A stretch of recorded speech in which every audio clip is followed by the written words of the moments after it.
Assalamu alaikum wa rahmatullahi wa barakatuh. Dear students, welcome to Moonlight Academy and welcome to our today's lesson, which is lesson 7. Ardayda qaaliga ku soo dhawaada Moonlight Academy, kuna soo dhawaada casharkeena maanta oo ah casharka toddobaad. In this lesson, we are going to learn conversation 7 out of 100. casharka maanta waxaan ku qaadan doonaa wadasheekeysigii toddobaad. Kaliya waxaa inoo dhiman 93 wadasheekeysi mise cashar ayaa inooga harsan inaan dhameyno buugga. waayo buugga hore ayaan usoo sheegay wuxuu ka kooban yahay 100.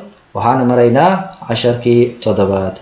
ardayda waxaan u sheegayaa inay casharada sida isugu xigaan ay u daawadaan oo ayna kasoo boodin casharadii hore ee kamid ah.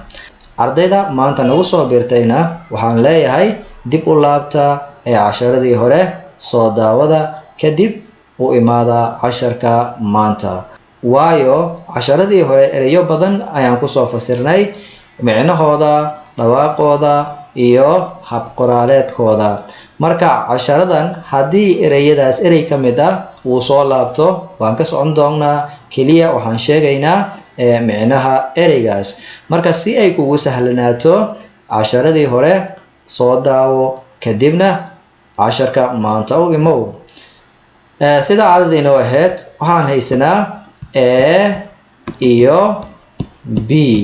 marka a u qaado magaca qof, b na u qaado magaca qof kale.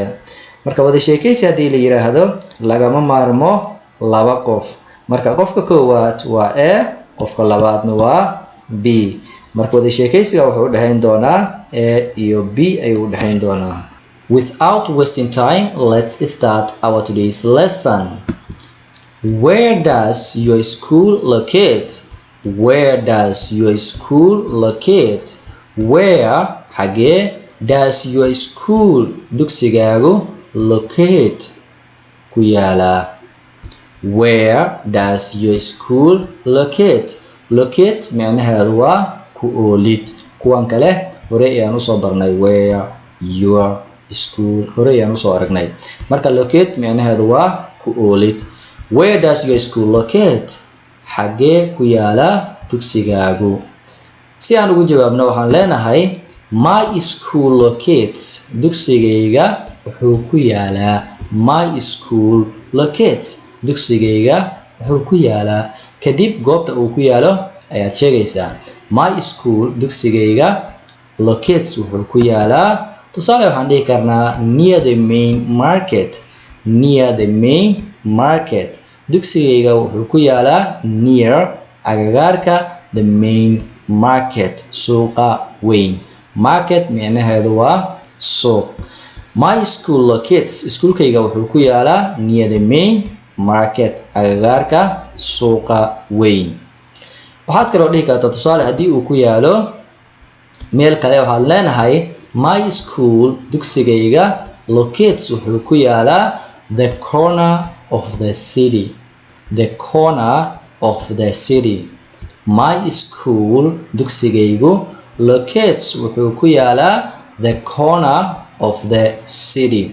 corner micnaheedu waa goolad ama waxaan dhihi karnaa corner waa gees. of the city. city micnaheedu waa magaalo. waxaan leenahay marka dugsigayga wuxuu ku yaalaa geeska magaalada.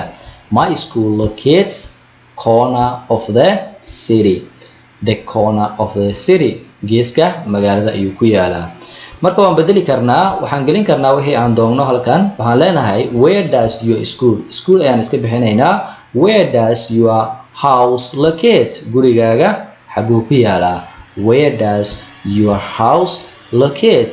meeshii school waxaan ku bedelnay house. where does your house locate. gurigaaga xaguu ku yaalaa. adigana waxaad bedelaysaa meeshan school ah waxaad ku bedelaysaa house. my house locates. gurigayga wuxuu ku yaalaa the corner of the city. haddii uu ku yaalo geeska magaalada. haddii uu ku yaalo near the main market waxaad leedahay agagaarka suuqa weyn ayuu ku yaalaa. Is your school far or near? Is your school far or near? Is your school far or near? Is your school far or near? Dugsigaagu ma fog yahay mise uu dhow yahay? Far micnaheedu waa fogaan, nearna waa dhowaan. Is your school dugsigaagu far ma fog yahay or micnaheedu waa mise near uu dhow yahay. Marka hadda waxaan soo aragnay near the main market. Waxaan ku soo fasirnay near agagaarka. Halkana near waxaan leenahay dhow. Waxaan ka hadlaynaa masaafo. Marka ereyga hore ayaan u soo sheegay waxaa jira ereyo qaar micnaha booska ay joogaan ay qaadanayaan.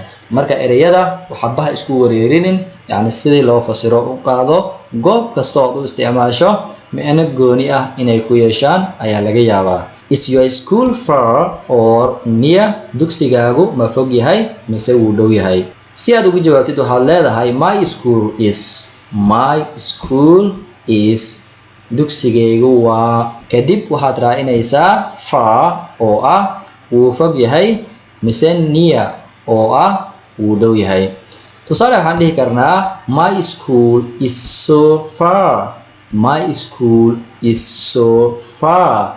Dugsigaygu aad ayuu u fog yahay.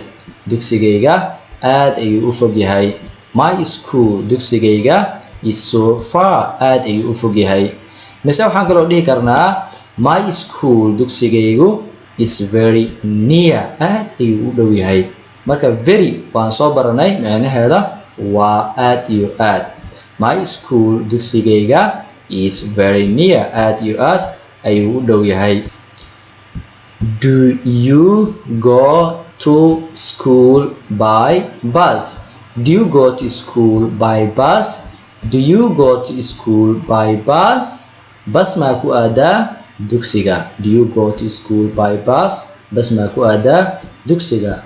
Bus waa isla bus, laakiin halkan waxaa loo qoraa bus. Bus. Do you go to school by bus? Bus ma ku aadaa dugsiga? I mostly go to school by bus. I mostly go to school by bus. I aniga mostly inta badan go to school. Schoolka waan aadaa. Waxaana ku aadaa by bus. Bus ayaan ku aadaa. But laakiin sometimes mararka qaar I aniga go waxaan ku baxaa on foot lug.